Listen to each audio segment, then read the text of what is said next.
Hello dear students, welcome in Bhalla की science study. आज मैं आपको वर्कशीट नंबर 36 करवाने जा रहा हूँ। और ये जो 36 वर्कशीट है ये डीओ ने इशू की है। सोशल साइंस की क्लास 6 की 25 नवंबर की है।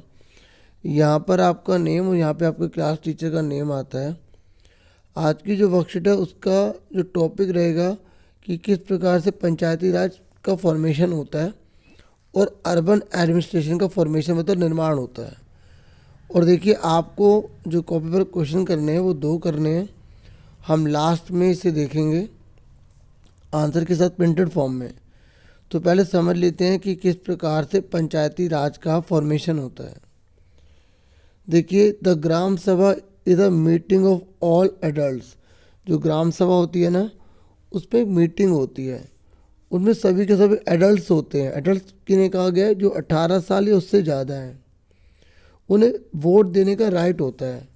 ये जितने भी एडल्ट्स होते हैं ना, ग्राम सभा के जितने भी गांव के अंदर एडल्ट्स हैं जो 18 साल या उससे ज़्यादा हैं, वो मेंबर माने जाते हैं ग्राम सभा के। उन्हें वोट डालने का राइट होता है। ठीक है। Who lives in the area covered by a panchayat.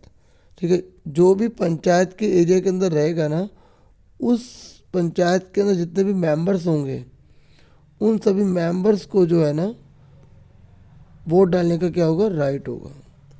ठीक है, समझ में आ गया। और ये कह रहा है every village panchayat is divided into wards.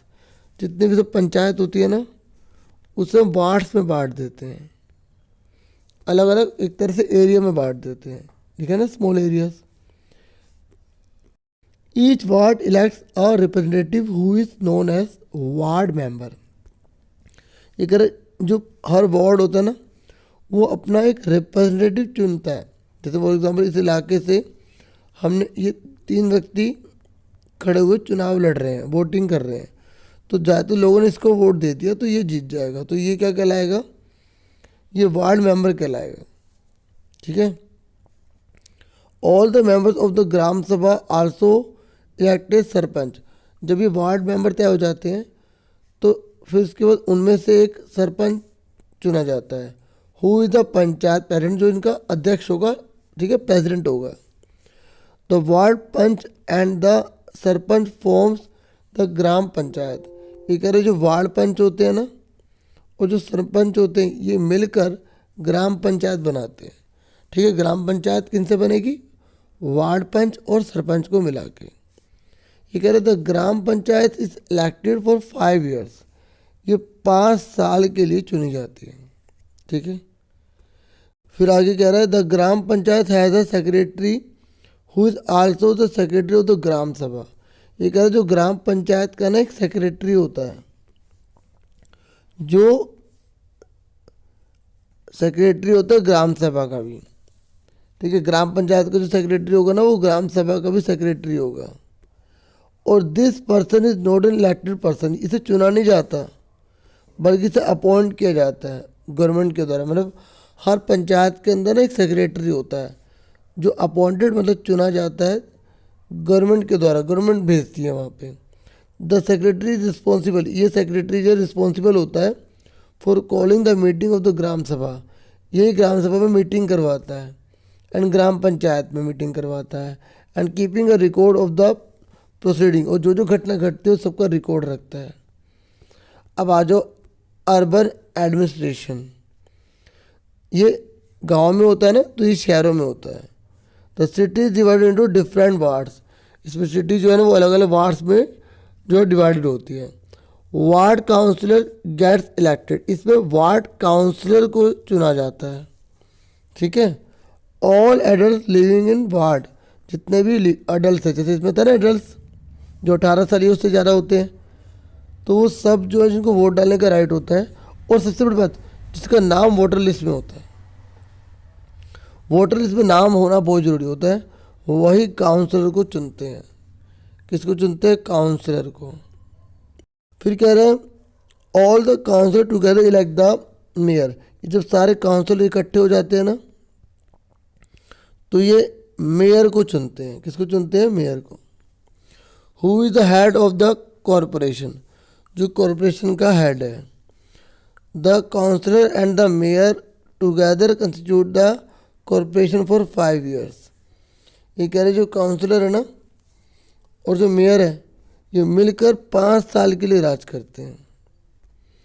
ठीक है। The complicated decisions that affect the entire city are taken by groups of councillors who form committees to decide and debate issues. ये कह रहा है जो भी कॉम्प्लिकेटेड डिसीजंस होते हैं जिससे पूरी सिटी अफेक्टेड हो सकती है वो सारे के सारे काउंसिल मिलकर लेते हैं या एक कमेटी बना के लेते हैं या उस पर डिबेट करते हैं। मतलब अगर कोई मामला ऐसा है जो केवल एक इलाके तक नहीं रहेगा, जो बहुत से इलाकों तक होगा ना, तो उसका फैसला मिलकर लेंगे। अभी 2 क्वेश्चन है, इसके आंसर देखो आप, उसी में समझाऊंगा क्वेश्चन भी।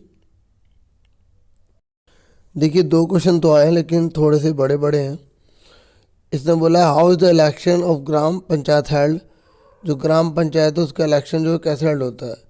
इसमें every village panchayat divided into wards. मैंने अभी आपको बताया था कि पूरा का पूरा जो गांव है उसे वार्ड में बांट दिया जाता है जिसे स्मॉल एरिया कहते हैं। और each ward elect a representative who is known as the ward member. और जितना भी वार्ड होते हैं वो रिप्रेजेंटेटिव को चुनते हैं जिसे वार्ड मेंबर कहा जाता है। उसके बाद all the members of the gram sabha also elect अ सरपंच। फिर वो सरपंच चुनते हैं। Who is the panchayat president, जो पंचायत का प्रेसिडेंट होता है। The ward panch and the sarpanch form a gram panchayat. ठीक है, इस तरीके से ये ग्राम पंचायत बनाते हैं। ठीक है। ठीक है, अब हमारा ये वाला क्वेश्चन हो गया। अब अगला देखिए नेक्स्ट है how is the municipal corporation election conducted. जो म्यूनिसिपल कॉरपोरेशन है ना उसमें इलेक्शन कैसे कंडक्टेड होते हैं।